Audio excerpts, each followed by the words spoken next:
오늘 함께 보실 하나님의 말씀은 요한복음 14장 16절에서 18절입니다.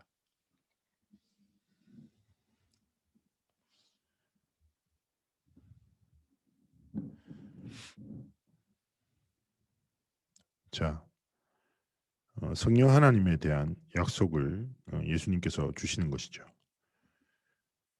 함께 하나님의 말씀 합독하십니다. 내가 아버지께 구하겠으니 그가 또 다른 보혜사를 너희에게 주사 영원토록 너희와 함께 있게 하리니 그는 진리의 영이라 세상은 능히 그를 받지 못하나니 이는 그를 보지도 못하고 알지도 못함이라. 그러나 너희는 그를 아나니 그는 너희와 함께 거하시며 또 너희 속에 계시겠습니다. 내가 너희를 고아와 같이 버려두지 아니하고 너희에게로 오리라. 아멘. 오늘 성령 하나님에 대해서 우리가 성령 충만, 성령인도, 성령 내주 계속 이야기하잖아요.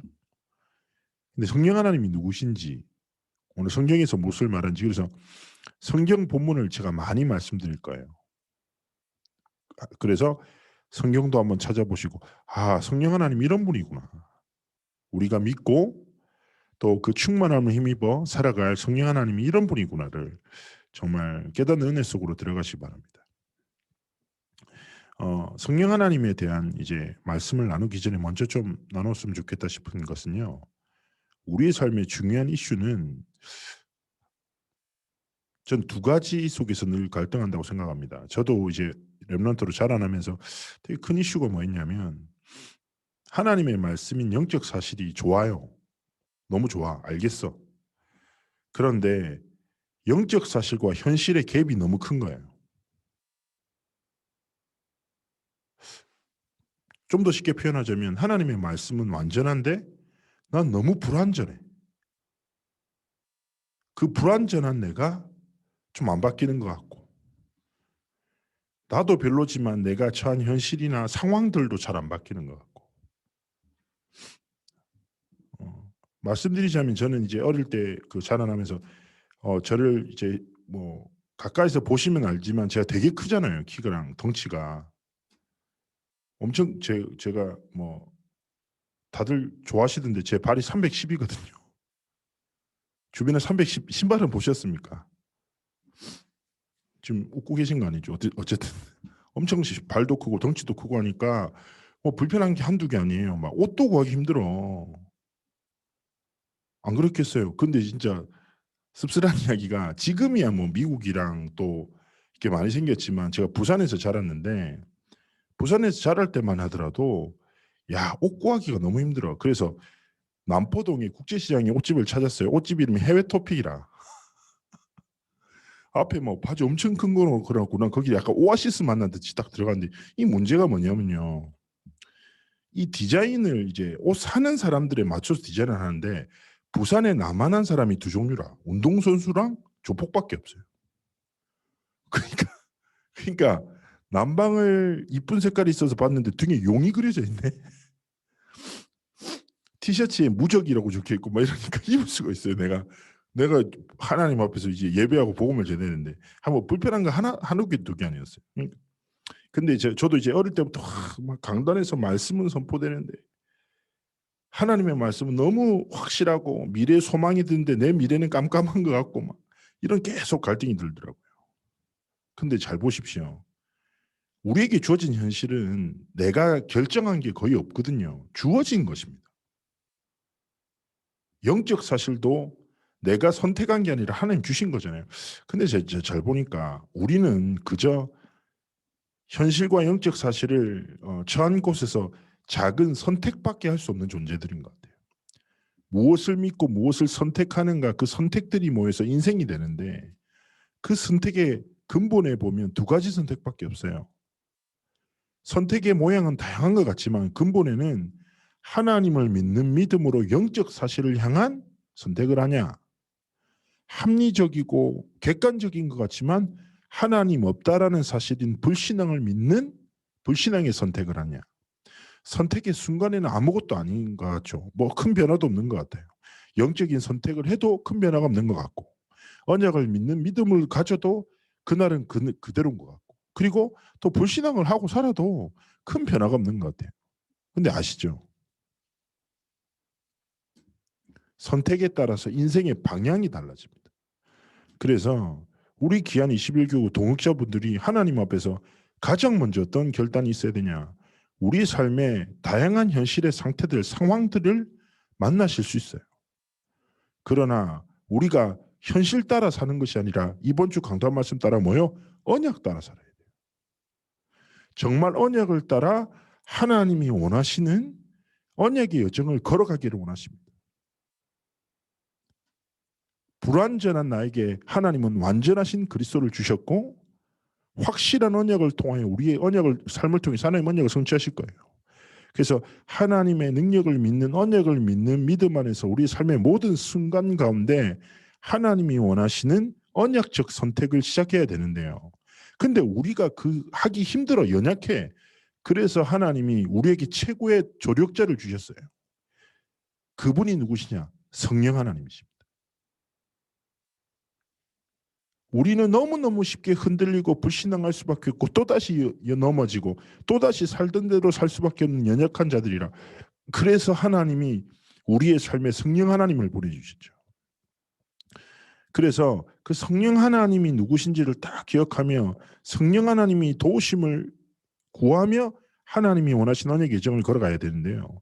자, 제 삶의 신앙생활에 좀 이렇게 중요한 질문이 뭐였냐면 사도행전이 예루살렘 교회와 안디옥 교회 중심으로 해서 사실은 28년에서 30년간의 기록이고 다락방의 대부분의 전략적 메시지와 복음의 메시지가 사도행전을 기반으로 해서 말씀을 주시거든요. 사도행전 안에 20가지 전도 전략이 있고 성경적 전도 전략이 다 있어요. 그런데 보면 잘 보십시오. 사도행전에는 뭐가 가득하냐면 성령의 역사가 가득해요. 실제로 성령께서 마음을 여시고 문을 여시고 역사하시고 길을 이끄시고 사도행전에는 성령의 역사와 실제적인 응답이 가득한데 저는 그런 생각이 드는 거예요. 왜 이 응답이 내게는 일어나지 않는가? 어릴 때부터 성령 하나님에 대해서 많은 얘기를 듣지만 실제 내가 성령 하나님의 의지, 인도하심이 뭐지? 사실은 실제로 체험하지 못하고 살아갈 때가 많았단 말이죠. 그런데 많은 사람들이 아무런 일이 일어나지 않는 것을 익숙하고 당연하게 여기고 머물러 있어요. 저는 그러면 안 된다고 생각해요. 제가 랩런트들한테 이런 얘기 했거든요. 야, 영화가 재밌는 줄 알고 가서 봤는데 재미없으면 억울하지. 맛집인 줄 알고 찾아갔는데 맛없으면 화나잖아. 그지 않아? 그잖아요.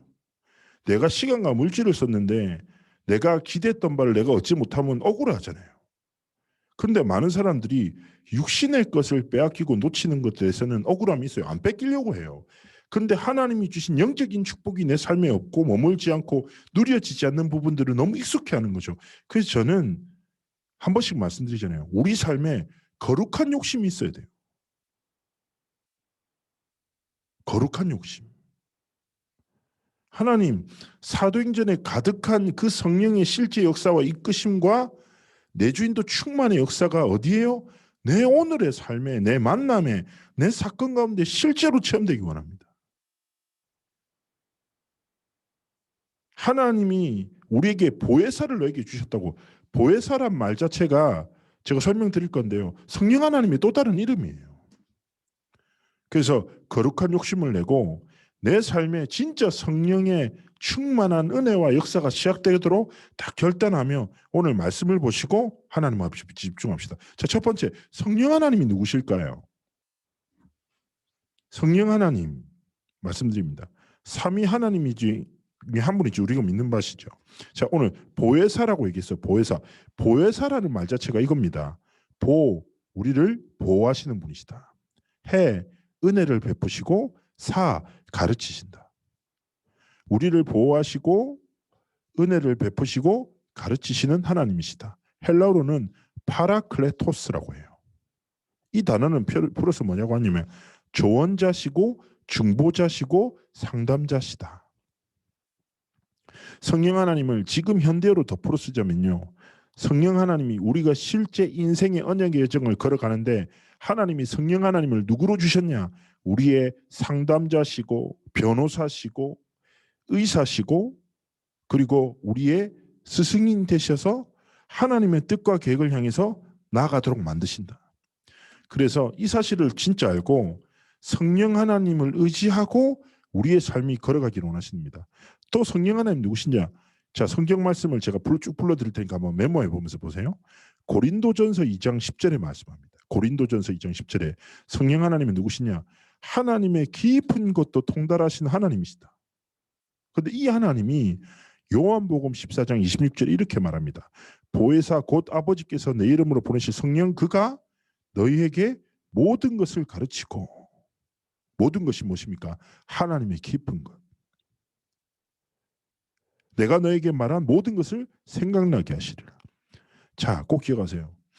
류광수 목사님이 어떻게 사도행전 속에서 성경적 전도령을 찾아서 세계복음화에 쓰임받고 계실까요? 저는 이 말씀이에요. 하나님의 깊은 것도 통달하시는 성령께서 모든 것을 가르치시고 생각나게 하시리라. 우리가 어떻게 현장에서 전도할 수 있습니까? 내 지식으로요? 내 신앙의 연수로 구원의 길을 빡빡하게 잘 정리하면 됩니까? 아니요. 어떻게 사역할 수 있습니까? 내 지식으로요? 경험으로요? 절대 불가합니다. 우리의 사역도 전도도 선교도 모든 것도 뭘로요? 성령 하나님의 도우심으로 하나님의 깊은 것을 통달하시는 성령께서 우리에게 모든 것을 가르치고 생각나게 하셔서 하나님의 중요한 뜻과 계획을 깨닫게 하시는 거죠. 요한복음 16장 13절에 이렇게 얘기합니다. 그러나 진리의 성령이 오시면 그가 너희를 모든 진리 가운데로 인도하시리니 그가 스스로 말하지 않고 오직 들은 것을 말하며 장래일을 너에게 알라시리라. 무슨 말입니까? 성령 하나님께서 우리를 복음을 깨닫는 은혜 속으로 이끄시는 거죠. 그래서 전도 대상자들에게 또 복음을 잘 듣지 않는 우리 자녀들에게 진짜 무엇이 필요합니까? 성령의 도우심이 필요한 겁니다. 진리의 성령께서 뭐요? 우리 자녀들을 또 우리가 기도하는 전도 대상자들을 뭐요? 모든 진리 가운데로 인도하시는 하나님의 역사. 그리고 그 성령의 도우심 안에는 뭐요? 미래의 일을 깨닫게 하시리라. 사실상 그런 거 있잖아요. 우리는 강단 말씀 딱 들어갔는데 야, 어떻게 이 말씀이 이렇게 내 오늘과 내 미래의 정확한 방향이 될까? 놀랍다 체험하지 않으십니까? 왜 그렇습니까? 성령께서 말씀 가운데 임재하시고 역사하시는 거죠.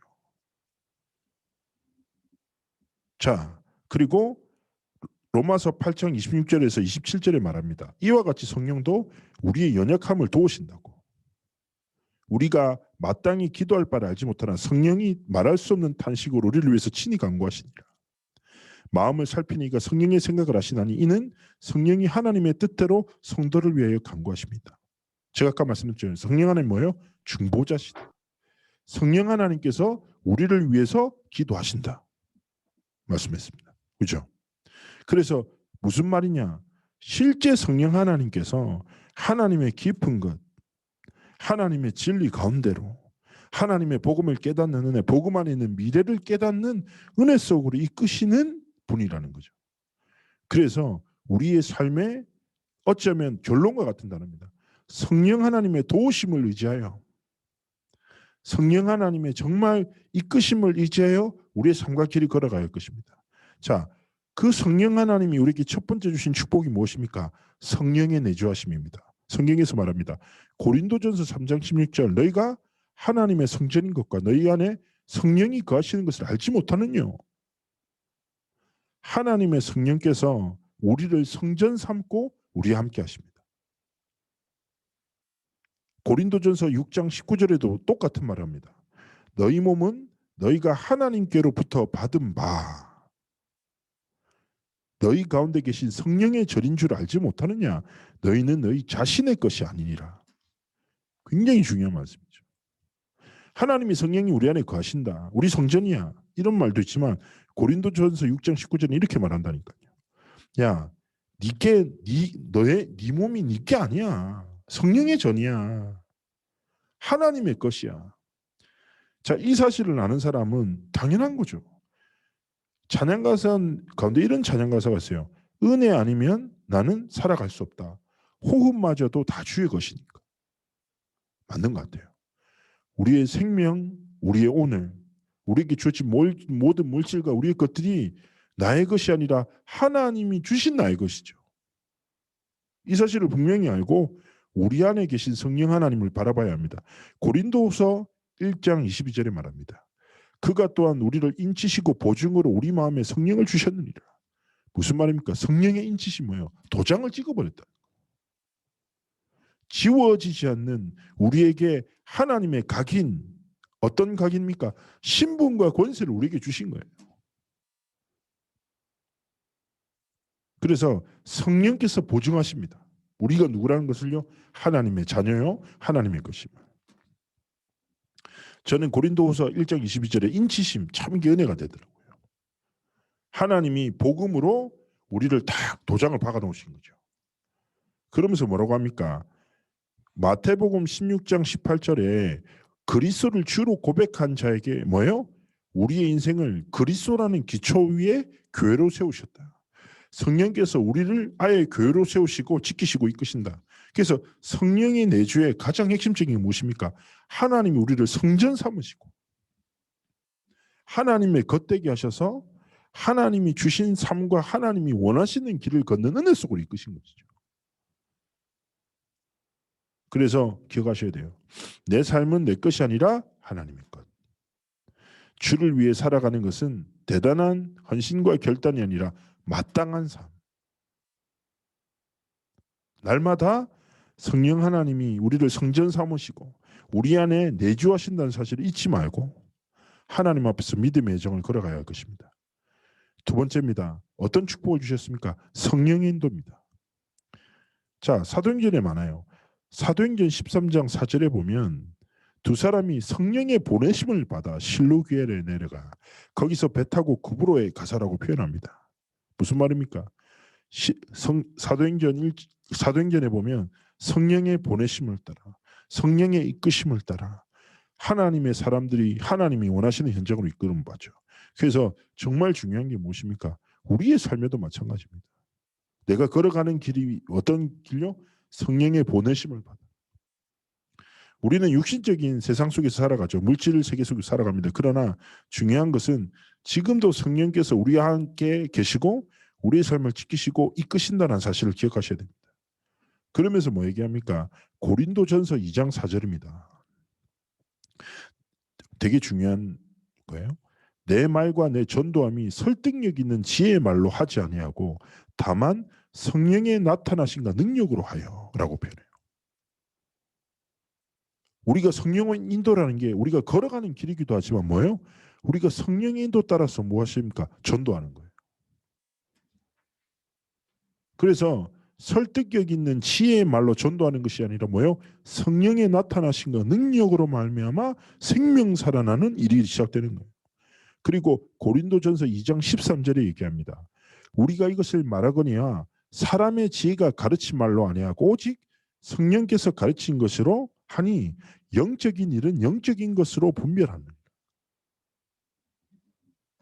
무슨 말입니까? 하나님의 성령께서 영적인 일, 영적인 사실, 하나님의 복음의 깊은 비밀을 깨닫는 은혜와 축복을 주시는 거지. 그래서 하나님의 말씀을 들을 때도 성령의 도우심을 구해야 합니다. 하나님, 저는 설득력 있는 말로 사람의 지혜 가르치는 말 이게 아니라 성령의 가르치심으로 오늘 이 강단을 통해서 영적인 진짜 하나님의 깊은 복음을 누리는 은혜를 달라고. 전도할 때도 뭘로 합니까? 구원의 길을 잘 정리해. 아니요.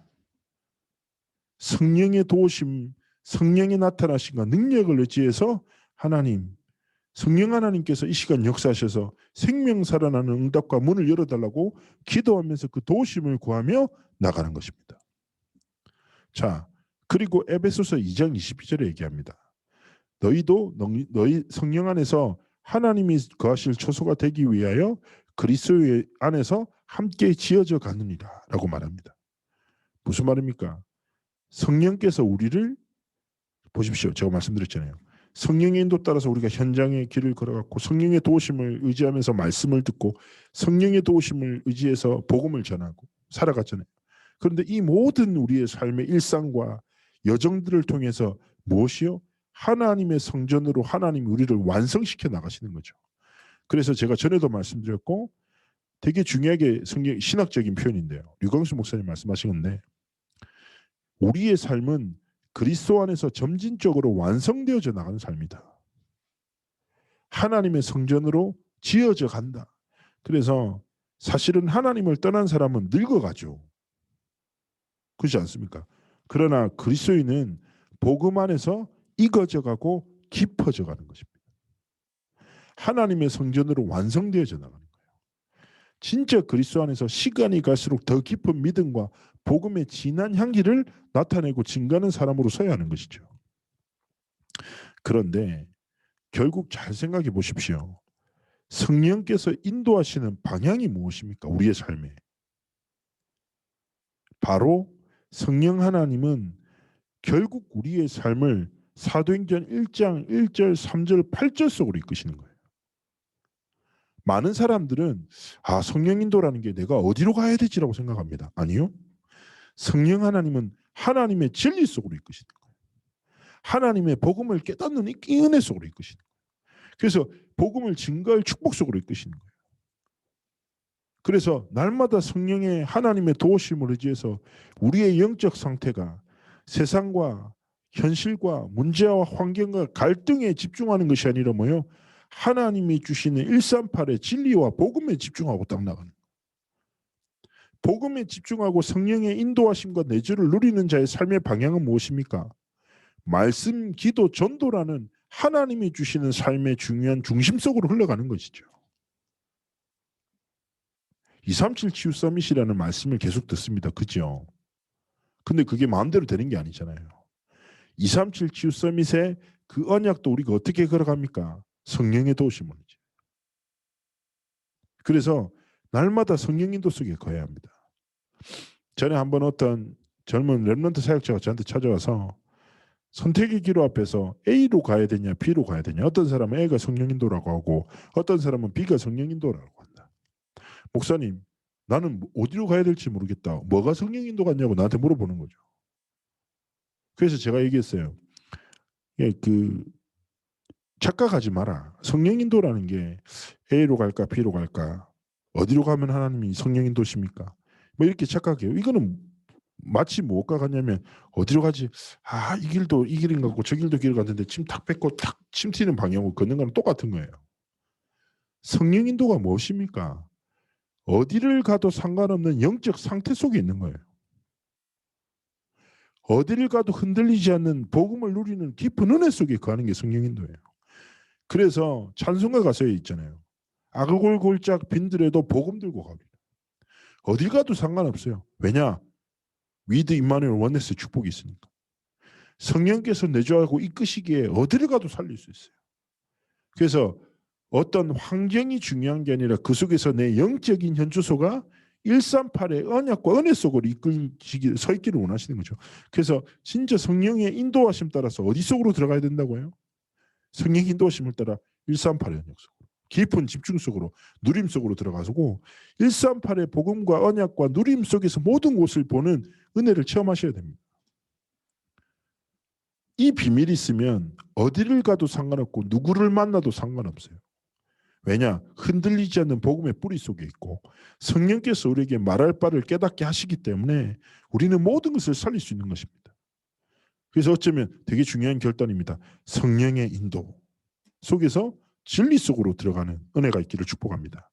마지막입니다. 성령 충만함입니다. 자, 성령 충만함의 가장 대표적인 성경은 사도행전 1장 8절입니다. 새 가족이 되면 교회에서 상에도 적혀 있습니다.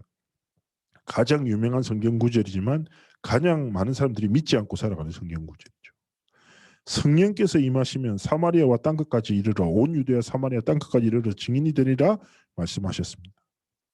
자, 사도행전에 이렇게 기록되어 있고요. 또 마태복음 12장 28절에는 하나님의 성령을 힘입어 귀신을 쫓아내면 하나님의 나라가 임한 것, 우리의 삶의 현장에 성령의 능력을 힘입어 뭐요? 하나님의 나라를 이루는 삶을 살아가기를 하나님 원하십니다.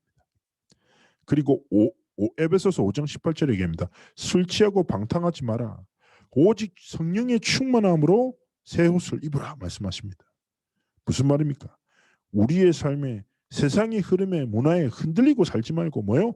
성령에 사로잡혀 하나님이 주신 언약의 길을 걸어가기 원하시는 거죠. 그래서 성령 충만함을 힘입어 내 삶의 현장에 뭐요? 사도행전 1장 8절에 성취가 임하고 성령의 충만함을 힘입어 내 걸음과 모든 만남과 내 가정에 뭐요? 하나님의 나라가 임하고 귀신이 쫓아나고 흑암이 무너집니다. 자, 그리고 성령의 충만함을 입을 때 사람이 변화됩니다. 그런 얘기 듣잖아요. 야, 어째 이 사람은 안 이랬는데 예수 믿고 바뀌었네. 이런 사람이 있습니다. 근데 그런 분도 계시죠. 네 어디 가서 예수 믿는다는 소리 하지 마라. 우리가 어떤 말을 들어야 되겠습니까? 네 어디 가서 예수 믿는다는 소리 하지 마. 이런 말 듣지 말고 뭐예요? 야, 예수 믿는 다른 이런 거 들어야 돼요. 근데 이게 어디서 나오냐? 갈라디아서 5장에 보면 성령의 열매가 나와요. 성령의 충만한 힘을 살아갈 때 내가 하는 것이 아니라 하나님이 주시는 삶의 열매가 나타나는 거예요. 9가지 열매입니다. 무엇입니까? 사랑. 그죠? 하나님 사랑을 깨닫고 나를 사랑하고 사람을 사랑하는 것이 성령의 열매를 통해 맺어지는 겁니다. 희락. 희락이 무엇입니까? 진짜 참된 기쁨. 세상이 주는 거 말고 하나님이 주신 깊은 참된 기쁨. 화평. 무엇입니까? 하나님이 주신 참된 평안. 성령의 충만함을 통해서 내 삶에 임하는 거예요. 그래서 성령의 열매 맺는 삶을 살기를 기도하십시오. 우리가 어떻게 사람을 사랑할 수 있습니까? 나를 사랑할 수 있습니까?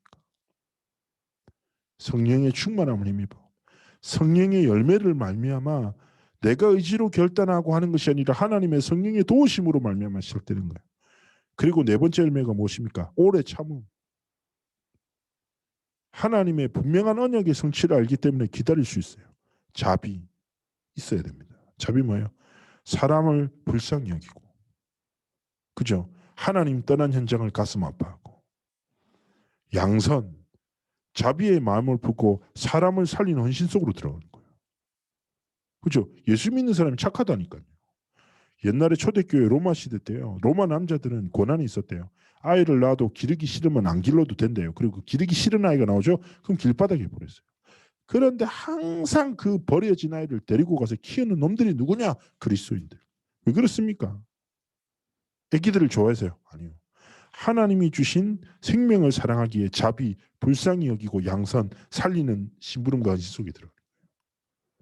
왜 시대마다 그리스도인들이 그렇게 걸었을까요? 성령의 열매 때문이에요. 그리고 충성. 무엇에 충성합니까? 하나님의 교회와 하나님이 주신 복음에 충성하고 언약의 길을 걸어가는 거예요. 온유, 마음 자체가 하나님 앞에서 흔들리지 않고 절제 무엇입니까? 세상의 요구에도 흔들리지 않고 결단하고 하나님이 원하신 집중 속으로 들어가는 거죠. 성령의 9가지 열매가 언제요? 성령의 충만함으로 힘입어 내가 변화되고 사랑과 희락과 화평과 오래 참음과 자비와 양선과 충성과 온유와 절제로 우리는 현장을 살리고 진짜 237 치유 서밋을 향한 심부름할 수 있는 거예요. 이 마음 가진 사람들이 다민족 보면 달라요. 이 마음 가진 사람이 영적 문제 현장 보잖아요. 진짜 다른 마음이라니까. 21개국 우리 귀한 동역자분들 성령의 열매 있으십니까? 정말 하나님 앞에서 성령의 열매 맺는 삶을 살도록 성령의 충만함을 한번 기도해 보십시오. 그리고 열왕기하 2장 9절에 11절에 갑절의 영감을 구하고 스갈에서 4장 6절에도 힘과 능으로 되지 않고 오직 여호와의 신으로 말미암아 된다라고 얘기합니다. 자, 하나님의 성령께서는 구약 시대도 신약 시대 때도 역사하셨고 교회사 시대 때도 종교개혁 시대 때도 역사하셨고 지금 이 시대 가운데도 역사하십니다. 근데 그 역사가 어디예요? 내 오늘 속에 나타나야 되죠. 내 만남 속에. 그래서 정말 하나님의 성령의 충만함을 힘입어 살아가시기 바랍니다. 결론으로 한 가지만 더 말씀드리고자 합니다. 류광수 목사님이 전에 그런 얘기하셨죠. 어떤 현장에 중직자 얘기했잖아요. 이 되게 신실한 그리스도인인데 우상숭배 심한 집안에 시집을 간 거죠. 그런데 시아버지가 며느리에게 뺨 때리는 일은 흔치 않죠. 되게 특별한 일, 심한 일이 아니잖아요. 근데 어느 날 이 며느리, 새로 들어온 며느리가 예수를 믿는다고 시아버지가 술에 취해가지고 이제 며느리 뺨을 때리고 이거 우리 집에 말아 먹으려고 나한테 사기친 놈들 다 장로들이라면서 이렇게 하고 한 거예요. 그래서 너무 상처가 되잖아요. 어떻게 해야 될지 몰라. 그리고 남편이 한 번은 술에 가득 취해가지고 칼을 달고 딱 방에 들어왔대요. 바닥에 꼭 딱 꽂으면서 칼을 꽂으면서 니 죽을래 예수 믿을래 결정해라. 예수 믿으면 죽고 예수 안 믿으면 같이 사는 거 결정해. 그랬는데 막 울면서 예수 믿을 거라니까 남편이 막 화내면서 나갔대. 근데 뭘 할 수 있어요? 교회를 갈 수가 있어요? 핍박 때문에 아무것도 할 수 없잖아요. 아무것도 할 수 없으니까 하나님 앞에서 딱 한 가지 뭐예요? 성령 하나님의 진짜 도우심과 능력을 위해서 내게 주어진 익숙한 일, 뭔가 특별하고 대단한 일이 아니라 내 삶의 사소한 일 속에서부터 복음을 누리기 시작한 거예요. 근데 이 권사님이 그때 뭐래요? 밥하잖아요. 맨날 밥 해야 되잖아요. 그래서 밥에 딱 뜸 지을 때 주걱으로 십자가를 딱 그렸대요. 그리고 진짜 이렇게 기도했다고 하더라고요. 이 밥 처먹는 모든 놈들 예수 믿게 해달라고. 대단한 겁니까? 아니죠. 내 삶에 작고 사소하고 중요한 것. 근데 그것 속이 뭐예요? 성령의 도우심과 복음의 능력을 힘입어 살리는 헌신 속으로 들어간 거예요. 그러니까 계속 밥할 때마다 처먹고 예수 믿으라면서 얼마나 답답하면 그렇게 표현했겠습니까? 그런데 결국 어떻게 됐을까요? 그 뺨을 때렸던 시아버지는 죽을 때까지 용두산 공원에서 전도하다가 돌아가신 장로님 되셨어요. 남편도 당연히 장로되고. 무슨 말입니까? 실제 성령께서는 우리의 기도에 응답하시고 우리 안에 내주하시고 인도하셔서 하나님의 뜻과 계획을 성취하시고 지금도 237 치유 서밋 언약을 성취하고 계시다니까요. 근데 그것이 무엇이 되야 됩니까? 내 삶이 되고 내 오늘이 되고 내 만남이 돼야 되는 것입니다. 그래서 하나님 앞에서 진짜 이 도우심을 구해서 나의 것으로 달지 않고 내 안에 계신 성령 하나님의 도우심을 의지하여 현장과 진짜 미래를 살리는 삶과 길을 걸어가시기를 주의 이름으로 축복합니다. 성령 하나님의 실제 충만함과 도우심 속에서 승리하시기를 기도합니다. 제가 기도하고 마치겠습니다. 살아서 역사하신 하나님, 성령 하나님에 대한 말씀을 나누었습니다. 성령 하나님이 누구신지를 알고 성령의 내주 인도 충만의 축복 속에서 하나님이 원하시는 언약 성취의 여정을 걸어 하나님의 살아계심을 나타내고 증거하는 삶과 길을 걸어가도록 함께 하시고 축복하여 주옵소서. 감사드리며 살아계신 주 예수 그리스도 이름으로 기도합나이다. 아멘.